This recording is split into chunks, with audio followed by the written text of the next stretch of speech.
The smell of sweat is not sweet, but the fruit of sweat is very sweet. Those words by Amit Kalantri, an Indian author, would easily strike a chord with Victor Omoke. Right, let me see what's it.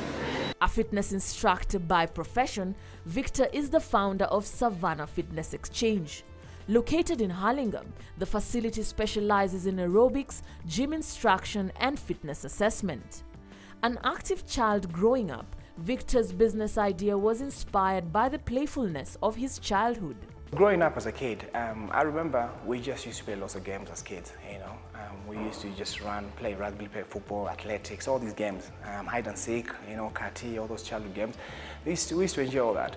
But as we get older, I found that the low emphasis, people moving on to PlayStations and staying at home and watching TVs and, you know, game box, these kind of things. And I didn't really like that so much. So as a career, I found I could do this as a career, keeping fit, keeping active. That's what inspired me. Savannah Fitness Exchange opened its doors to the public in December of 2016. The idea, though, was mooted in 2012. Some of the challenges faced by aspiring entrepreneurs is lack of financial capital and a constant need to revise the business plan. Victor's challenges would be no different. The Savannah Fitness Exchange, as a health and well-being center, required a significant capital to start up. Okay, I didn't realize how much until I actually looked into it. Is significant amount of investment was required. I was only earning so much, so I had to, and no one was lending, you know, so I had to just work hard and save the money for that. So that's what I did. So I saved, I worked hard. I was working from 6 in the morning to 11 at night, 7 days a week, just to save some money. You know, I didn't have a life. Having lived and worked in the United Kingdom for 18 years, Victor opted to come back and invest in the country of his birth. With an initial investment of more than 7 million Kenyan shillings, Victor had hoped that things would be smooth sailing. A significant amount of money was required to set this up, so that was a huge challenge. Financial institutions weren't really helping, so that again was a huge challenge. And to set up something decent, something that was worth members coming in to train, needed again a huge chunk of finances. So that was the biggest challenge. The other challenge I found was, I think, the bureaucracy. Bureaucracy I found was a huge challenge. As a diaspora returning to Kenya, I had to jump so many hoops just to do anything. Just to get my PIN number took me 2 or 3 weeks. You know, this is me going every day to Times Tower, trying to get a PIN number to serve the business. Institutions like they're supposed to help you set up, open up the business, register the business, all these things. There were so many hoops. Everybody wanted kitu kidogo, if you like, and I found that quite frustrating.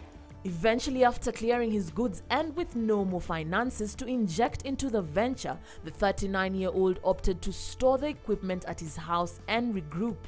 He would then head back to the city he had called home, London.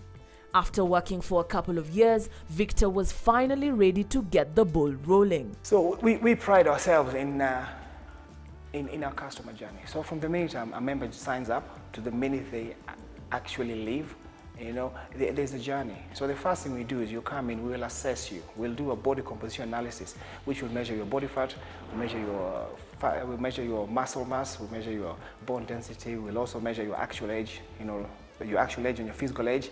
We'll do your BMI, we'll do your blood pressure. So we do all this. So this is the first step we do. So once you know your state and you tell us what your goals are and how much time you have, then we devise a bespoke program to help you get to your goals.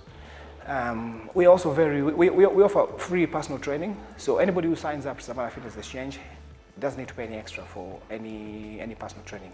All you need to do is just book up with one of the trainers at a quieter time and we'll see you. Savannah Fitness Exchange has 3 full-time and 1 casual employee. The fitness trainer is a strength and conditioning graduate from the UK Strength and Conditioning Association. Between 2002 and 2005, he also enrolled for an advanced personal training course from Lifetime Health and Fitness. Well, you know what they say, home is always home. Regardless of the issues we face in this country, I think home is always best. Now, I've lived there for many years, but I felt it's my duty as part of the diaspora returning to build a better country for the future generation. And that's what inspired me to come back. That and the fact that I was working long hours. I was working all day, every day, you know. And I figured, you know what, I could come here and make a difference, build a brand in the process and get people healthy, you know. Fitness is something that is misunderstood in Kenya. In Europe, fitness is a big thing. You know, fitness is a way of life. You know, it's a way of life, just like you get up and get a paper or get a car, drive, go to work. Fitness is a way of life. But in Kenya, it's kind of reserved for the rich. And I think that's a misconception we need to address. Since being accredited as an instructor, he has worked as a fitness consultant and personal trainer for Barclays Bank in London. I don't regret. I do get frustrated every now and then. You know, I do get frustrated. You know, like for instance, what I'm doing here is for the benefit of people's health and well-being. But I'm finding obstacles along the way. It's nothing major. I mean, for instance, I've been approaching universities and colleges to try and get their students in the downtime to come and train at a throwaway price, pretty much half price. You know, it's nothing. It's really cheap in Kenya. So I'm getting students to come here to train, but I'm finding the people responsible, so the head of sport or whoever that is, they put in roadblocks. They either want me to give them some money or sponsor their school teams, or which I don't mind. According to various reports, about 20% of Kenya's population is obese. This statistic has been aided in part by a growing middle class who have access to fast food. In order to address this, and with healthy living in mind, thousands of Kenyans have enrolled in various fitness centers. For any venture to succeed, marketing plays a very crucial role. Marketing is a bit of a challenge because unless you market on social media or you market on or just leafleting outside, it is quite expensive. You know, to get those big billboards, you're talking upwards of 200,000, and for a fledgling young business, that's a lot of investment. You know, so I've resorted to just giving good service, and the word of mouth is what brings most people here. I do have some social media activity going on. I've even engaged my social media team to reach out and offer like a body transformation program just to show what we do. So this is a transformation program which is basically someone who can afford the gym, or someone who feels they really need the gym. They may be severely overweight, or they may be just lack the confidence of going to a gym. So we've offered opportunity for 3 people completely free to come to the gym. We'll take them through that journey and transform their body to just try and prove it can be done. The global fitness and health club industry generates more than $80 billion in revenue per year. Through his company, Victor is hoping to get a slice of the pie.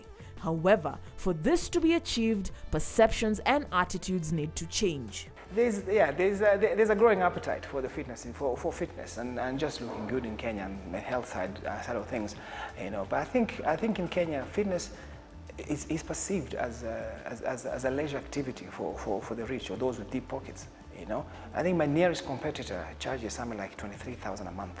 I think that's an astounding sum of money for a month's worth of membership, you know. And I just think that is always been the perception, you know. Now what I'm trying to do is bring affordable fitness and make people realize actually this should be part of your lifestyle. It should be part of your routine, you know. You should come in and train maybe 3 times a week, twice a week, just to keep fit. You know, benefits of fitness. The benefits of fitness are well documented. You know, we can see here the whole day talk about why people need to train. Okay, I'll give you a few examples now. The fitter you are, or more physical activity, will keep off chronic diseases. You know, things like heart conditions, things like stroke, things like type 2 diabetes. Those things can be managed with fitness, you know, prevented altogether. You know, stress in the workplace. So those things as well. You know, fitness releases endorphins. So these are the feel-good chemicals. Now these chemicals make you feel better.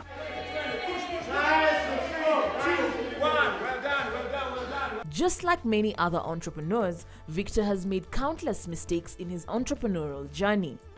That, though, has not discouraged the fitness buff. Instead, these missteps have only strengthened his resolve. Mistakes are things that, you know, again, part and parcel of life. We all make mistakes. I've made some mistakes. Like I said to you earlier, trusting a financial institution was one of the bigger ones, and that cost me dear. You know, they made promises which they weren't able to keep in the end, and I've recovered from that and I moved on, you know.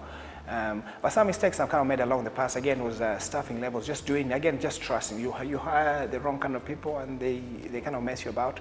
And that's a mistake I made, which I've learned from. Savannah Fitness Exchange has a special program for clients with medical conditions. So, what words of advice does Victor have for aspiring entrepreneurs?